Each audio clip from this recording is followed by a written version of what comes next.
You have now arrived at Stadium and Gale. Snap, the kick, it's been blocked again! Oh my! It's been blocked again! He's going to heave one deep down the field. It's going to be to the goal line. It's going to be caught! It's a touchdown! And the Gators have won the game! Tyree Cleveland! Oh my! I can't believe what I just saw! Dropping back to throw, pops and fires the ball over the middle. It's Dory! It's Dory! Got a touchdown! Dory's got a touchdown! Oh my! Dory's got a touchdown! Hands it off to Harvin. He comes back. Say goodbye. Ahmad Black, in his final game as a Gator, takes it all the way home and sends Urban out a winner. You have now arrived at Stadium and Gale.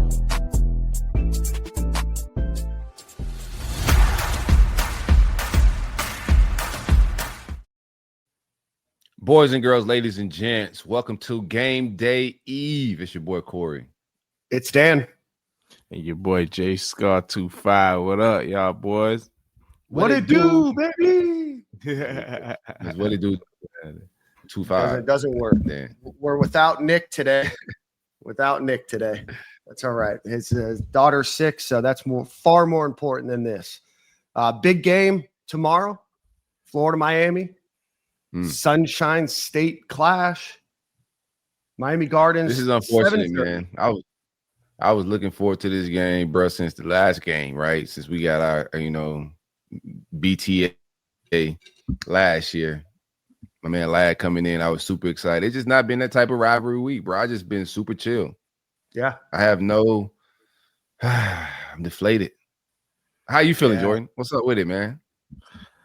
I feel like you, man, but just like last week, I still got a little hope in us, man. Yeah. Hopefully one of these weeks these guys just surprise me and give me the power to talk my ish, you know what I'm saying? So I would love for it to be this weekend. Obviously, y'all know my situation, that I was committed to Miami, and obviously I'm from South Florida, and to get a win on these guys is always going to be a blessing, man. So hopefully we can get it done, man. One of my old high school coaches, Kevin Beard, it's funny, I was texting with him earlier this week, and he was just like, yeah, man, we going to beat the dog crap out of y'all. I'm like, man, don't even go there. Don't even do that. I was like, just for you talking your smack, we going to beat y'all just because y'all feel so overly confident and y'all thinking it's going to be a walk in the park. I want y'all to, what's the word, underestimate us, if that makes sense. Yeah, come in too cocky. You feel me? Jordan, you weren't there, right? Florida played the year after you you left against Miami. Yeah, it was like the season opener or something like that. Yeah.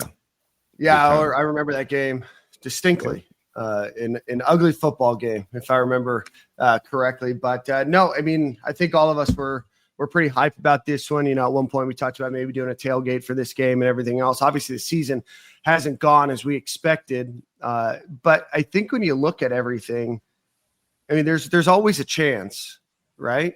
There's always a chance. You have talent. You have the ability to, string some things together. You limit some of the turnovers. You make some stops. You force some turnovers.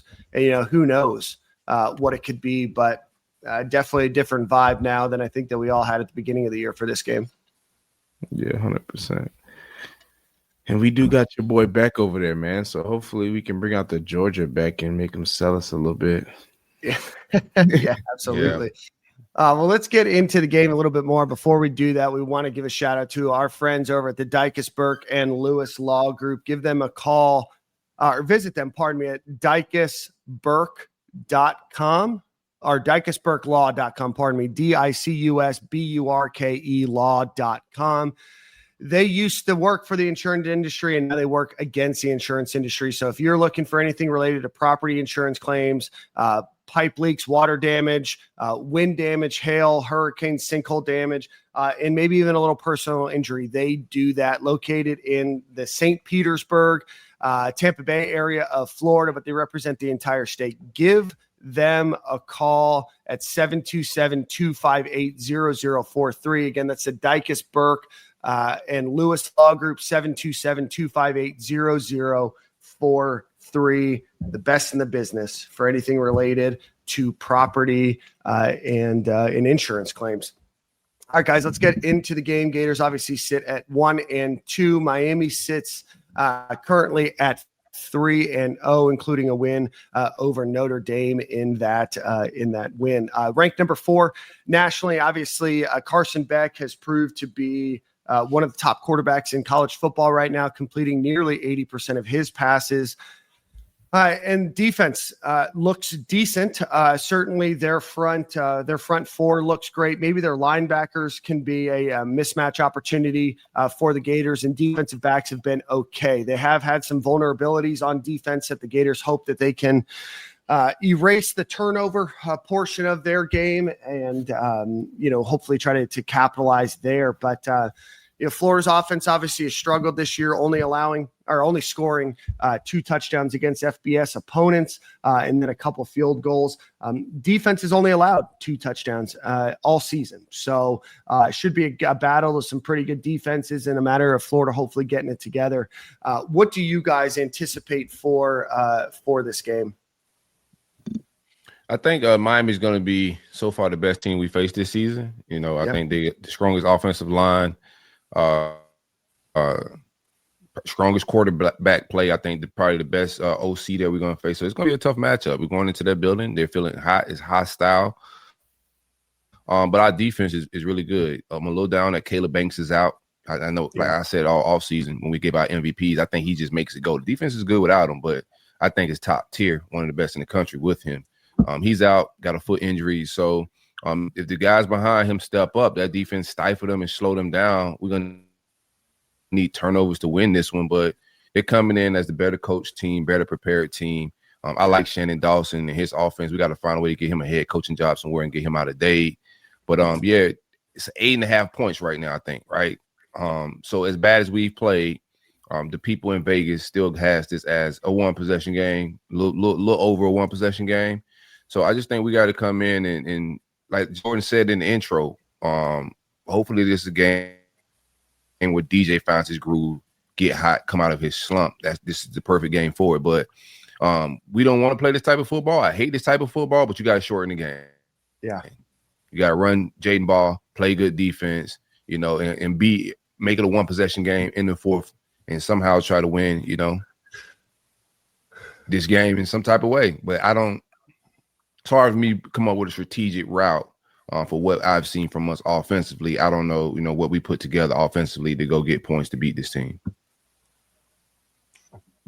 Yeah, on offense, Jordan, I'll let you run here in a second. Carson Beck is mainly completing most of his passes in the 5 to 10 yard mark. That's where he's 24 of 25 between 0 and 10 yards, right in the middle of the field. So that's definitely going to be a call to the linebackers and your nickel there to cover that. But obviously he's been very consistent. He's only thrown 2 interceptions this year, has thrown 16 passes, over 20 yards, has completed 8 of them and for over 200 yards there. So, there's certainly a deep threat there. He's not been turning the ball over a ton. I don't know if he has not played a defense that's, potentially as stout as the Gators. So, but that offensive line is going to give our defensive line, which has struggled to create sacks, right? They've been able to get some pressures and been able to force some things, but I hope that they're able to find ways to be unique, maybe whether there's some stunts or whether there's some unique blitz packages there to force Carson Beck to make throws and not just sit in the pocket. Because that's my biggest concern is, I still think that there's some weakness at the safety position. And so having these DBs run for 4, 5, 6 seconds might be challenging if the Gators aren't able to get after Carson Beck. But Jordan, what are your thoughts? And I think this game is very feasible for us. I honestly feel like if we can come out and play penalty-free football, I really believe we have a strong chance to win this game. I do agree with Corey. This is the best team we're probably facing. But just even looking at last week and like a very good LSU team, we're +5 on the turnover margin. -5, on the turnover margin, and we're still down by 10 points, 8 points the entire game. So I honestly think if we can go into this game with penalty-free football, that's impossible, obviously, but like low amount of penalties and no turnovers to maybe one turnover, and we can win the turnover margin, I can see us winning this ball game because we have the ability to run the football against them. I'm pretty sure they have a great defensive line, but I think that we'll be able to get some yards after contact, fall forward for a positive like 3-4 yards to be able to pick up some first downs. But yeah, I think we'll be pretty good on that end. I feel like with Caleb Banks being out, I think it does miss us a big piece on the defense, but I think the defense will still rally together and get the job done. I am kind of banking on Carson Beck to kind of play a little slower today. You know, I heard that you mentioned he does kind of get the ball out fast and his guys on short routes is not really going deep. But hopefully this game he's trying to impress his fans and throw some big stuff and hold on to the ball a little longer so we can get to the quarterback. The problem with that, he get it out quick and throw short passes, but our cushions be crazy sometimes. So I hope we tighten that up as well. Like I hope we play a little bit more, press and get up in Miami's face a little bit more this game.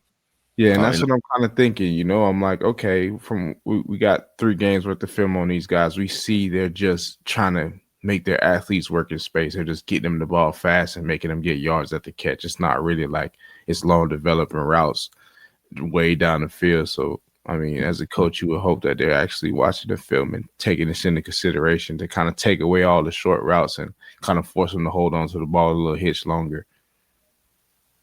I'm just doing some quick math here.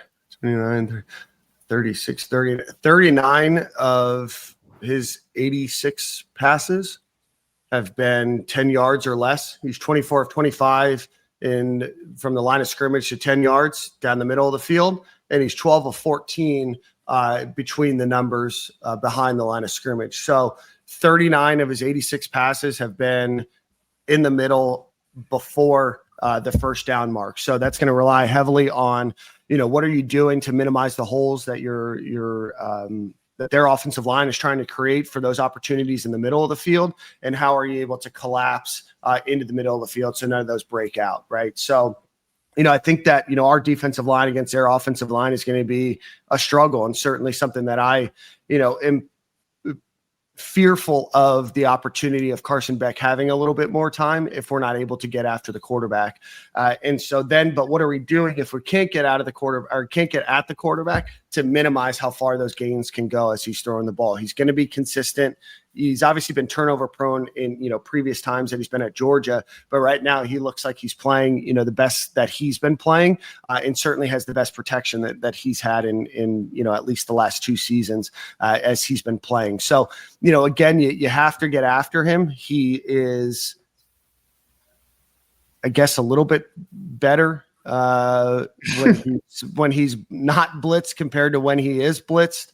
His percentage goes down 20% when he is blitzed. So potentially that's, something that the Gators can do, but they also haven't been a heavily blitzing defense either, been able to really get after the quarterback to minimize those, to force him out of the pocket and force him to make runs or throws on the run. But those slants are going to be open, and that Malachi Toney guy is very good. Yeah, he's talented, man. I mean, that's what I mean. They got playmakers like that they just want to get them a quick little screen, any type of slant route, something real short, just to kind of give him the ball and let him do what he does best. Really trying to let him run 9 routes and 7 routes down the field to really stretch the defense, unless they have to, obviously. Right. Yeah, Dawson is going to take what you give him. So I don't think the passes down the field is because they don't want to go down the field. I think defenses are playing them deep, and he's taking what a lot of these defenses are giving him. Right. So I think that stat could be a little miscrewed. You know what I'm saying? Because they will go vertical. We haven't been attacking like we were last year. We haven't been getting after the passer like we were last year. And I just want to see some better blitz designs, the hiding of coverages, and mixing it up to confuse him. You just got to get in your bag for a game like this. So we'll see if Ron Roberts gets deep into his trick bag. But last year, the games that we shined on and we got turnovers, it was because of a lot of mixed looks and us doing a lot of exotic blitz packages. And our front four isn't getting to the quarterback like I would want to. So and this is a very good offensive line. This is Mario's calling card. I think our best bet is, or our if we got to get lucky to win this, it's just Mario being Mario and just overthinking and him making in-game, because both of these coaches aren't great in-game coaches. So him making bad in-game decisions and all that stuff could keep us in the game. And like I said, we just got to capitalize late, stay in the game late in that building, keep the crowd noise down, and then late, hopefully we could pull something out. But this game isn't far-fetched. I think every team on our schedule, we got the talent to beat. Mm-hmm. I don't think we're going to feel this way every game we pull up. We're going to be like, well, I don't know. I think we could beat them because we know like the talent that's on this roster, and you're just waiting on it to click like it did last year towards the end. So, every game we face, I feel we got a fighter's, chance to win the game. It just comes down to playing disciplined football, no penalties, and executing. Yeah. And also adjusting. Like, right. We haven't been adjusting. We come in with a game plan. They figure it out the first few drives, and we just keep doubling down on the same game plan. Yeah. You know what's crazy, Corey, is as a Miami Dolphins fan, I'm not sure you watched that game yesterday, but Billy Napier is kind of from the same tree of offense that Mike McDaniel's from. My brother in Christ, it is tough to watch. For them cats I mean, I know you want to wear and tear them down, and I'm sure Billy Napier got his rocks off watching the Miami Dolphins return a kick to the 50-yard line and then spend the next 7.5 minutes going the next 50-yard lines. But dude, it's tough, man. It's tough to watch. I need something new in my life. Yeah, man. I hope that special teams will be able to kind of help us in this game, man. It's been slowly creeping in. Special teams has been making the fact that whether it's in the kicking game and the punt flipping the field, or if we actually flipping the field with his return yardage on punt return. So let's hope this is one of those games where special teams plays a huge role for us, whether it's a block punt return, something of that nature, really just get us some momentum in that stadium, because we're going to need one. And I feel like he's long overdue for a return or just a big play on special teams. I feel like it really hasn't happened yet. So this would be the game for it. He had the one against USF that was great, that set us up for that touchdown. But, we don't have our punting expert to tell us, is this guy – does he punt it high in the air, long hang time? Right. Long hang time, all that. So the episode's not going to be as good without the punting analysis. But, I think that's where Florida wins. You try to minimize your mistakes, right? The penalties, especially on these impact plays, man. Penalties have to go. You got to run your hot hand. Obviously we haven't had the chance to talk about it. Jamar Jaluk suspended for 3 games, which I thought was interesting that he got suspended for more games than Sharon Moore from Michigan got when they cheated to win the national championship. But beyond that, the running back coach is the one that decides who's going to play. So I wonder if we see any change there or not, or if it's the same kit and caboodle we're used to. Maybe boss season, baby. Let's do it. Yeah, it's maybe a blessing in disguise getting Brother Jaluk suspended. We got to get ball more than 10 carries a game, bro. You got to just feed that machine, and just hopefully you can wear teams down. But your quarterback super turnover prone. To the Jabbar Jaluk thing, like that is like, bro. When things go bad, they just go bad, bro. Like this is every time it's like the end of a coach tenure, you just start getting, it's this Gator thing. We just start getting debacle after debacle, like back to back. We got 2 weeks in a row of apology letters, man. So we shrieking in something. But pregame, you just can't be into the scuffles with players. No. And I understand he doesn't like LSU. I know like some football fans with the rah-rah stuff. Oh, at least somebody's showing, bro. A coach cannot be in pregame scuffles. Yeah, that's just a bad look. I mean, I'm all about the energy and getting hyped for the rivalry, but it's at some point you got to kind of draw the line in the sand and realize where it's your place to be and not. If they going at it, so what? It should have been you reversing. Even if you was talking your smack, as soon as it started to go down, you should have been. That should have been you. In the bushes like Homer, man. Yeah. As the you adult. Shouldn't be in front of the players without your back turned, pushing your guys out, right? Thank you. As an adult, that kind of needs to kick in at some point. I get you talking your smack. He's from Louisiana and all that, so I'm sure it was a little bit more personal for him. But to be like that with another player made it look worse. Maybe if it was another coach, I would be like, okay, coach on coach, you know, a little something to be hype about. Kelly squaring up. Right. They always joke around. Like, I've been around some coaches where they be like, you know, I can take out their special teams guy, or I can take out their linebackers coach, or whatever. Like, it's jokes for real. But I would have loved to see a Billy Napier, Corey Raymond square up in the middle of the field. You know what I mean? Right. it would be funny too. Let's see here. Just so you guys know some names, some of these names will be very familiar to Gator fans that follow recruiting. Miami's leading receiver, CJ Daniels, the former Liberty transfer that looked at Florida, went to LSU. Now LSU down to Miami. Malachi Toney, no relation, despite what the internet tells you, to Kadarius Toney. And then Nye Carr, previously committed to the Gators, I believe, was for a little while. And then Joshua Moore. He's had a couple of good catches over there. Mark Fletcher, again, a name that you should be familiar with as a Gator recruiting fan, is their leading rusher, followed by Chermar Brown, or is it Shamar? Shamar. That's what I should have said to begin with. We didn't recruit Jordan Lyles either? Yeah, we did. We did. We did a little bit. Only 11 yards on the season, though, Jordan.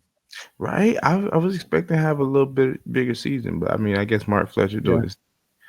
Yeah, he's doing his thing. And I also don't think that they've really had to rely on a stable, right? Their offensive line is anchored by Samson Okunlola and Francis Mayagoa. Only allowed 2 sacks this season, have only allowed 5 quarterback hits and 11 pressures, 11 hurries and 18 pressures on the year. Their offensive line has committed 13 penalties. So potential there where they get hurt a little bit, but obviously going to be probably the best offensive line that the Gators play this season. On defense, just so you're aware of some names, obviously anchored by Ruben Bain, who's just an incredible player. Akeem Mesidor is on the opposite side of him.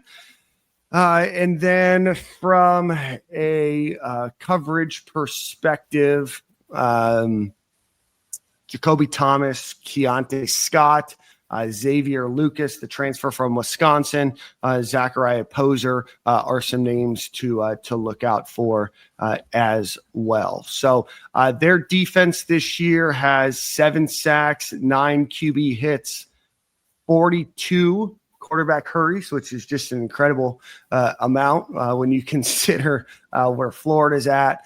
And not missing a lot of tackles either. So definitely a fundamentally sound defense over there. Vic here says Jordan Lyle has been hurt, but he'll be back this game. So we appreciate that, Vic. Scott says if we lose Saturday, is Billy gone Sunday? I don't think so. Yeah, not yet. I think we wouldn't know when it's coming, but it's coming, sad to say, if he keep doing what he's doing right now. But man, I just win, man. Bye week. Yeah, for sure. Something like that. It'd be something random like that. But I honestly, my big piece is what I'm looking for in this game is we should have a plan for Lagway offensively, something that's going to make him comfortable to where he's not, predetermining certain passes or having to think too much with the concepts and stuff like that. Make it real easy and nice for him, because obviously that's what we need at this rate. He hasn't had much reps going, leaving from training camp and stuff. So I want to see a good plan in for him, as well as if we do need to make adjustments, like I want to see us start fast in the second half. Like I feel like us coming out in the second half, I should see a new team. I should see a new sense of urgency and some new good play calls coming out of the second half. Offensively is more of what I'm getting at. I feel like I've been watching these past 2 games, and I feel like our halftime adjustments have not been great. It almost seems like we aren't doing anything. It almost seems like we're just going over what went wrong and then just hoping and wishing that it'll get better with the same, we're doing the same thing. I need a different type of game plan coming out of the second half. It doesn't have to be totally different on some like crazy stuff, but you should have a couple things in your bag to what, like, if they're doing something or showing you a look you wasn't expected, you kind of know what you want to do. You kind of know some plays you want to get to that mirror what you kind of did in the first half. So that's what I'm kind of looking forward to. Hopefully we can start fast in the second half. We can put together a nice drive coming out the second half. That'll be great for us. Jordan, you've been an NFL coach before. What would you do if you're trying to get the offense going, you're trying to get Lagway comfortable? What kind of throws are you trying to do? What kind of plays, in your mind, do you think you do to get him more comfortable? I think honestly, in just my experience, obviously it's not much, but a little bit. But I would say that I would kind of lean more on him and like, what is he comfortable with? Because you can have your stuff that you like and you feel like works easy, but that may not work easy for him. It may not be comfortable to him. So I feel like kind of getting to the stuff that he likes, whether it's the RPO game to kind of keep the defense kind of on their toes onto what's going on. You can have some options, play the numbers game with that. But yeah, I honestly would just get real personal with him on like what he likes, with some concepts that he likes. Maybe we could mirror some stuff and make it look like that, or kind of have like a double move off of some stuff he likes. Just have a little extra in the bag to kind of be ready for the game. But I honestly would just all prepared off of what he likes or what he feels comfortable with. So when I do call the play call, you can't tell me that, this is not familiar with you. This is what you like to do. You like to throw digs. You like to throw, some type of in-cut route or something like that. So I honestly would just see what it is that he would like to do concept-wise, if he has any, and then I'll move accordingly off of that. Okay. In a game like this in the past, like if we had Dan Mullen, like, and we know how bad Dan Mullen was, just from a coaching X and O schemer standpoint, a guy like Ruben Bain, I wouldn't even be like terrified of, because I know Dan would scheme him out of the game for the most part. Easily. Like he's gonna move the pocket in certain ways to take shots, right? He's gonna do certain things in RPO, whatever it may be, to just neutralize like some of your best players and to put his quarterback in the best position to make plays. But yeah, we got to find a way. The Miami staff was the first staff to start verbally telling us that, or telling people in the media that they knew what Billy Napier wanted to run. They knew the offense, it was predictable, and they kind of made that known in their presser last year. And there's been a few other teams that said it since then. So you got to have some pride as a play caller. You got to have some wrinkles to come out, because this team is saying that we're predictable. So we got to find out our tendencies, what we like to do a lot in certain circumstances, and switch it and flip it. Like, what do we want to do on third and short? What do we want to do on, second and medium, second and long? We got to switch our tendencies, because teams know that we want to do certain things and we're very predictable. Right. We got to, and safeties know that we want to be 20 yards and in. If I'm a safety and I ain't got to get in my back pedal, bro, you are blessing me with, NFL film, because I know I don't have to get on my, my horse and chase anything. So I'm on my toes and I'm biting and jumping routes. Yeah. We gotta stretch their defense. We can't let them, 20 yards in, just bite down on everything we want. The safeties almost come up in the box. Now you're playing like the numbers in the box is just unfair for your run game, because they don't even respect your passing game to go vertical. So we got to get out of our past tendencies of the last, not just this season, the last couple of games, but the last few, not just this season, but the last few seasons. We got to get away from the tendencies. Do I think we can adjust mid-season offensively? I don't have a lot of faith in it. Yeah. I mean, I think it is what it is at this point, right? I mean, if you look on Twitter, which, for your mental health, probably the best place to go right now. But there's people that are looking at the same plays from Louisiana, right? And kind of the same offense. And we've looked back at Clemson and why Billy Napier got fired, and it was about predictability. And then you look at Louisiana, and then you look at Florida during his time here, and you have to figure out how to do something different, right? You have so many people that are trying to help you create an offense that can do something and take advantage of a very good defense, one of the best defenses in college football statistically right now. What can you do to take advantage of their ability to force the opponent to punt the ball or to not get the yards that they want, miss field goal, even if they end up with a field goal? What can you do to capitalize on that? And that's what I'm hoping that we see. I don't have a ton of faith. Like Corey said, we've not seen it in 3 years and 3 games, but our offense is not moving. So you have to do something a little bit different, right? So Is it using ball more? Is it that wheel route that did well against LSU? Obviously, the big play against LSU gets called back on that Jaden Ball wheel route. But do you do something to force Miami to think differently about how your offense is going to operate? Because I do think that Florida has guys on their team that can beat Miami. It's just a matter of, do we have it on the sidelines to be able to win this game and take advantage of where Florida is mismatched? And, right now we thought this was going to be an outstanding offensive line versus defensive line matchup. And right now I think Miami has the edge in both of those. But, if Florida can play up to its potential, then maybe that's, less of a gap than it seems. Yeah, definitely, man. To go back, I remember you mentioned Dan Mullen and like he would scheme up perfectly in this game, and I kind of do agree with that. Just being in his system, he definitely used to always go up with play calls to the line of scrimmage, especially with a team like this. Whether they were like a heavy cover 3 team on 1st and 3rd down or something like that, he'll go to the line of scrimmage with a cover 3 beater in the pass game and maybe like a gap scheme run for the run game, depending on the front that they like to run on 1st and 10 or 3rd down. If it's an odd front, we're going to run this gap scheme. If it's a 4 down front, we'll run Y zone.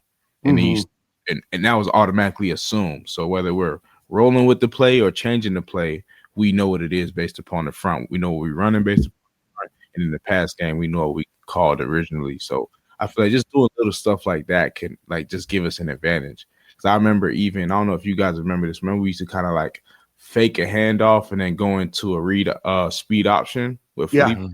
We thought of that once we was playing against Kentucky for real because they had a great pass rusher and he would get up the field. So we saw a team run out of it against them and it was successful. So he was like, let's kind of fake zone to slow them down and then we're still going to get into our speed option. And at first I'm like, bro, they're going to speed, they're gonna attack the mesh point. We're gonna get blasted back there. Like, what are we doing?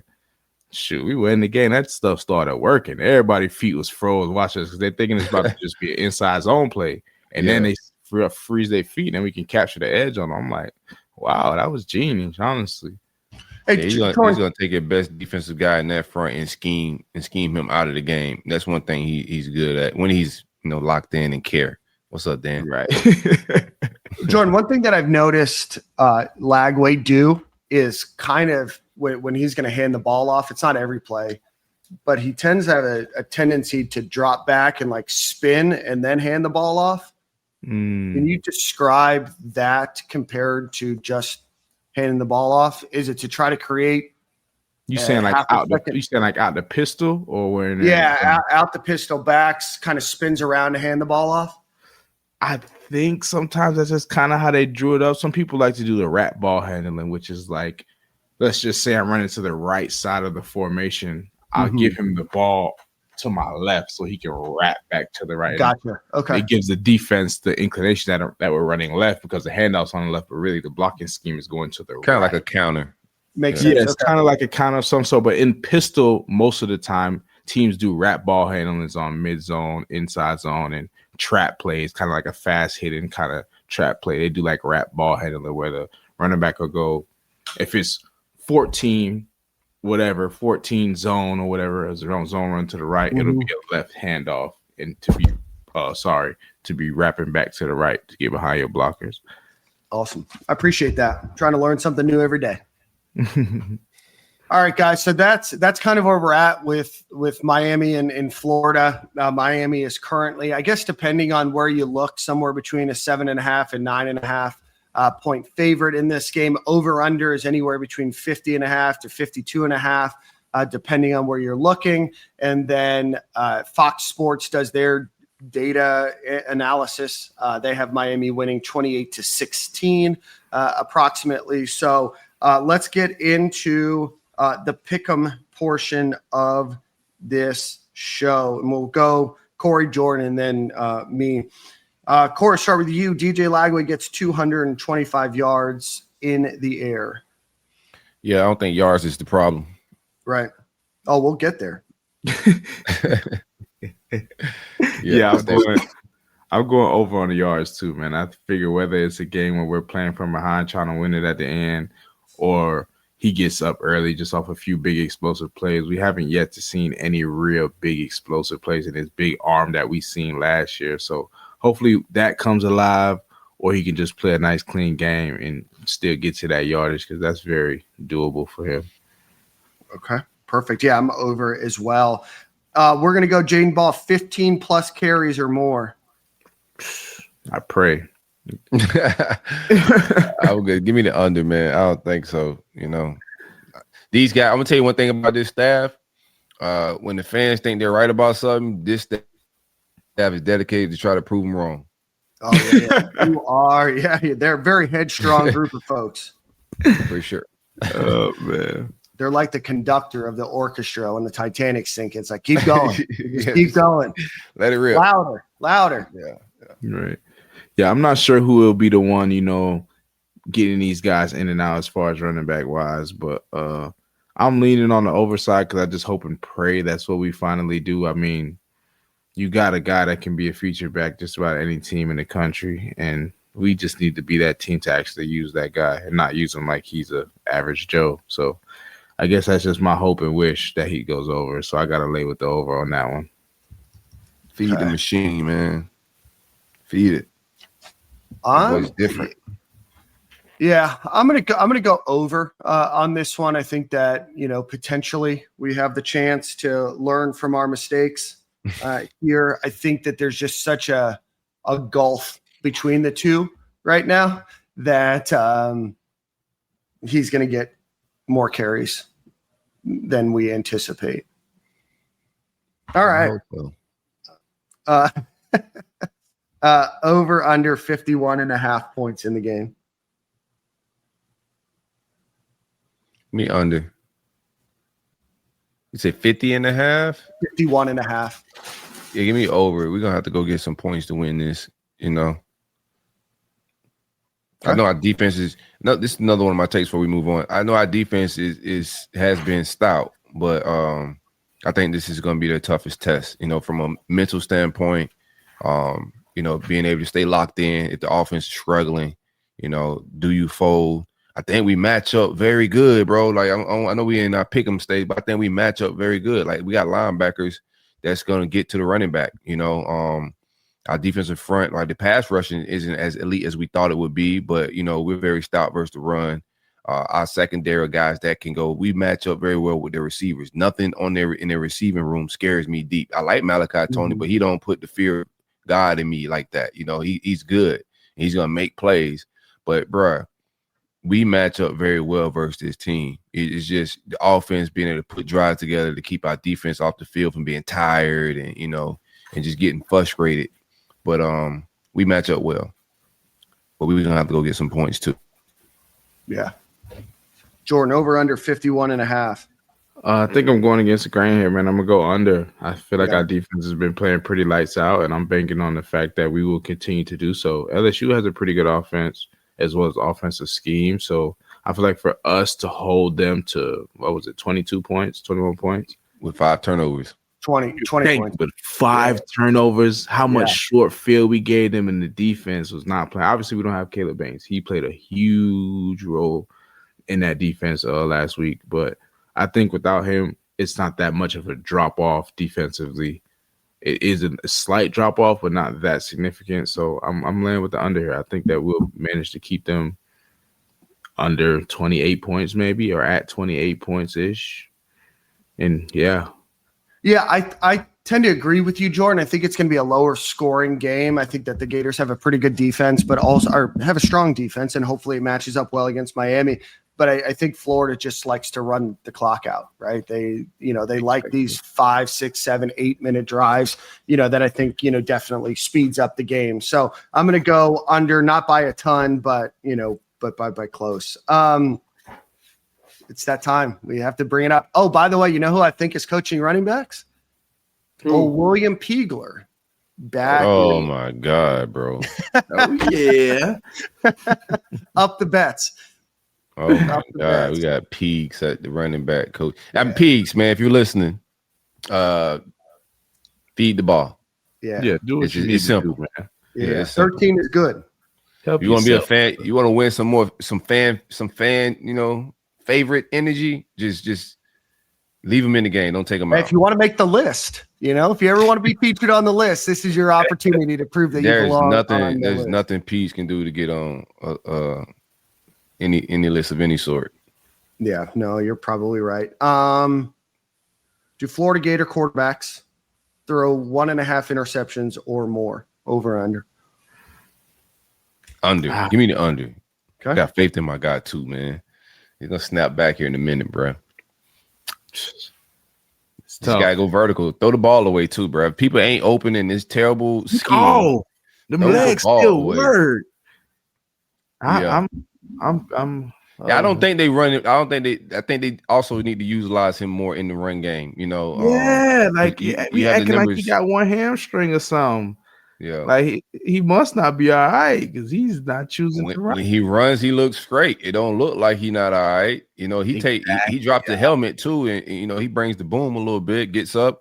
There's a couple times versus LSU. I was like, all right, bro, don't go out here. He was taking some. I think because he knew he was playing bad, so he was almost like, I'm putting my body on the line right here. Yeah. But yeah, man, I think I'm gonna have to go under just because I think it's heavy. After throwing 5 interceptions, it better be heavy emphasis protected football. For sure. I do not want to see you come in here and have more than one turnover, if that, as an offense, entirely, like one fumble maybe. I really want you to have 0 interceptions. So yeah, don't you got to stop trying to rely on his arm strength too much, and I got takes there too, but it's okay to throw the ball away and live to see the next down, punt, etc. Like it's okay. A punt is a hell of a lot better than an interception, absolutely. For sure. Yeah. Man, this is a tough one. I'm gonna go under just because I'm hopeful. I just trying to find the light in this tunnel. Right. I mean, after 5 interceptions, you just almost gotta pray. I just don't think he's 5 interceptions worthy as a quarterback. I just have to see better decision making, and that's my one thing. We talked about it this offseason, right? Like that Tulane game.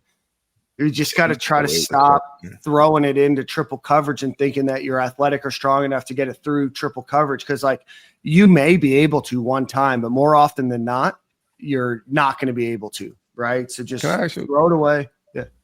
Can I ask you a question, man? Like in this tenure, like what offensive game, just one that has impressed you?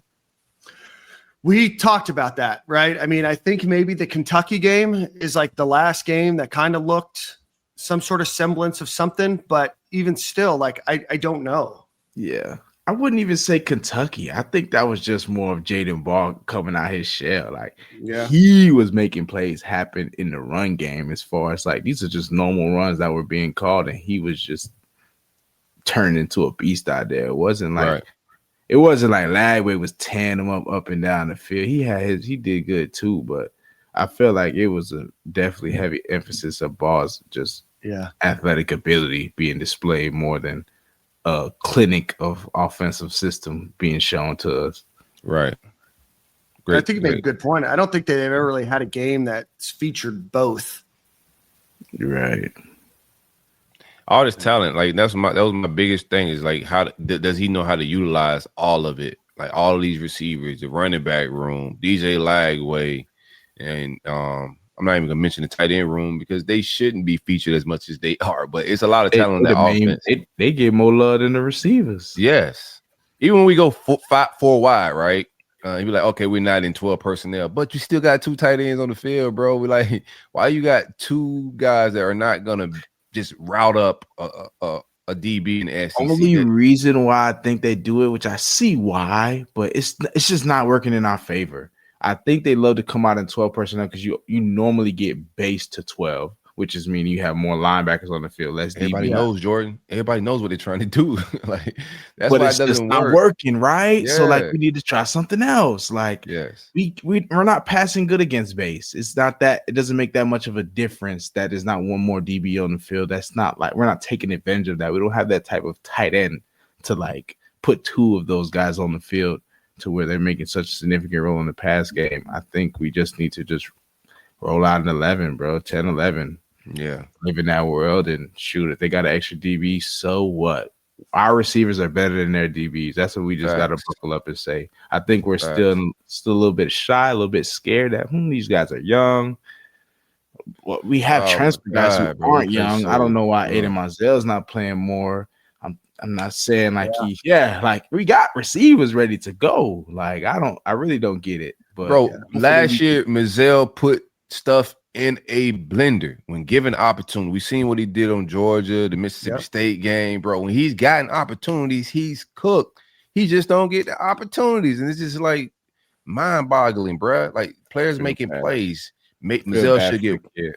Yeah. Imagine being in his place. You make plays every time you get on the field and you still not a starter. You still maybe getting 16 snaps a game. Like you going into every week knowing that you that guy and you really not even getting any type of love. 9 snaps, bro. He better than me. I'm gonna be honest with you, bro. 9 snaps, bro. I would have been in it. You would have heard the porter crank up when I got in it. It's like a UFO landing when I got up in that joint, bro. It's I got only go because it's Florida, bro. Florida holds so much weight. You really got to like really hate your situation to leave that school. I've seen guys literally go their whole career staying there, and obviously this is when transfer portal wasn't even that popular. But yeah, I think the logo is just holding on to a lot of these guys, man. Oh, these checks too. The checks too. Yes. Come on, so I feel like we got to take advantage, man. Jeez, let's use these guys. We got a loaded room, man. We're wasting talent. They just collected dust on the sideline, and it's irking. Yeah, everybody be like, "Oh, they're gonna jump in the portal." Like, bro, these guys are getting $400,000 or $500,000 a year, bro. You gonna just walk away from that check next week? You know, we've seen people do it before and then not get the money that they thought they were gonna get, right? Yeah, but it's mid-season, so if you leave now. Like wherever you're going, you're not gonna get paid until you get on that campus, you get your new deal. But you're talking about the rest of October, November, and then it's the holidays, baby. Everybody's jolly. All those weeks with no check. You got a job? Are you just gonna quit your job? Because you mad and you just you took an L on the sale? No, you're gonna be like, all right, let me rationalize this a little bit. I still got bills to pay, baby. Yeah, not a lot of people leaving jobs without another job lined up. That's for sure. Facts, man. All right, let's do. I got under 2. Let's do Mark Fletcher. They're starting running back, 80.5 yards or more. We've been doing a pretty good job stopping the run. I don't know. Yeah, I think as a team they get over 100, but I don't know him by himself. Okay. Give me under for Fletch. Okay. I'm going to go under 2. The Gators cause 1 or more interceptions. Yeah, give me the over on that. I think we get 1. Give me money for 1 this week. Okay. All right. Shout out to 25, bro. I ain't get to say this last show. 25 hustle plays coming up in the run game, smacking stuff, bro. I like his development. Everything ain't peaches and cream this season, but I like the way 25 is playing football, bro. Straight up. Yeah, I think I'm gonna go over for this one, man. I feel like he gave up 2 against USF, so it's not impossible. I feel like our defense is better than USF's defense, even though we played a terrible game against them. But yeah, I think Beck threw 2 interceptions versus USF, so I definitely can see him giving us 1. I mean, the last time he played Florida, he threw 3. So right, come on, yeah, he's shaking in his boots just a little bit. I mean, Florida still has guys, right? Like, I think we're all going to probably pick the same team to win, but I still think that there's guys that can definitely cause some havoc in this game. Do the Gators get 1.5 sacks or more in this game against Miami's vaunted defensive line? I think we get 2. It's gonna have to come from the linebacker corps. Give me Miles Graham and somebody else on some blitz stuff. I need 34 to come out of his. He's been playing good ball too, especially in the run fit. But I need him to come alive a little bit more in pass rush. So I think 34 comes alive. Give me 1. I got Miles Graham giving me 1. So give me the over. Okay. Yeah, I think I'm laying with the over on this one as well. I think we'll be able to dial up some pressures and kind of get to the quarterback. I don't know necessarily who will get to the quarterback, but I got a feeling that we may get to him. Okay. And then I'm going to go under. I don't know. Yeah, the pass rush hasn't been there, but. Yeah, it just hasn't been there, man. All All right, so Gators, we'll say 8.5, somewhere between 7.5 and 9.5. So 2-part question: who wins the game, and then do the Gators cover? Corey. Gators win. Of course we cover. We win. I'm never, bro. What are we doing here? What are we doing here? Like, we find a way to win. You feel me? And if we lose, we still win. Jordan.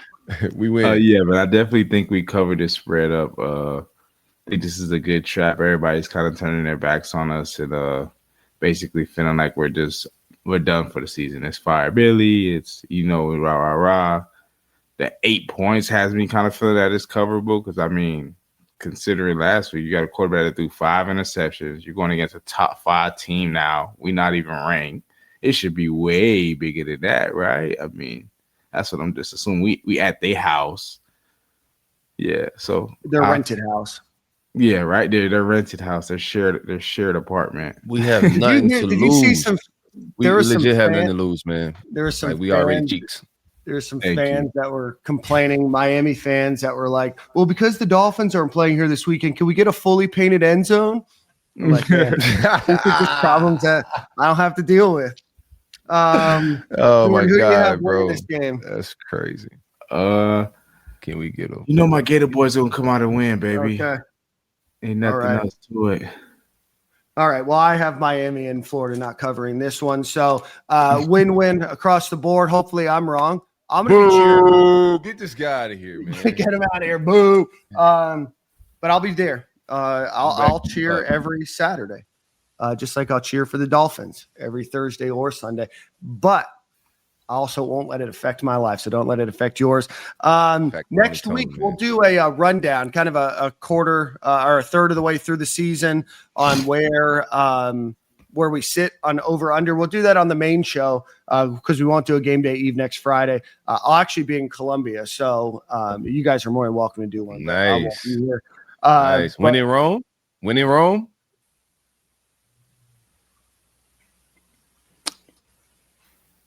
It's Columbia, man. Enjoy yourself. Who are you going to Columbia with?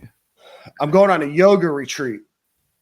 A wellness and yoga retreat. Yeah. We talked about this. No, you know what, Jordan? We probably didn't because you were coaching the Jags. I didn't hear about this one. Yeah, a little horseback riding, hiking, yoga, all that kind of fun stuff. Staying in like the mountains, not even staying downtown. Oh, yeah. That's where the leaves are at.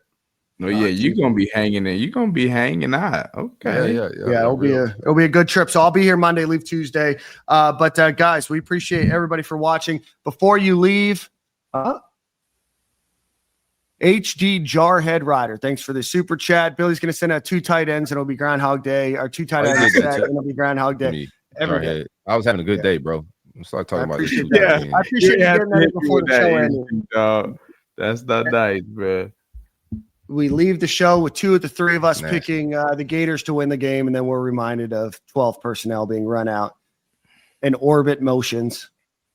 You'll think we got Kyle Pitts and Trey Burton, goddamn. We got Chico and Kyle. We coming out into a person. Of course, Cornelius Ingram to back up. Like we got an no offense to the guys that's out there now. Let me just say that. All offense, man. All offense. I think those kids are actually decent at what they do. It's just we're not utilizing them for what they do. That's part of the problem.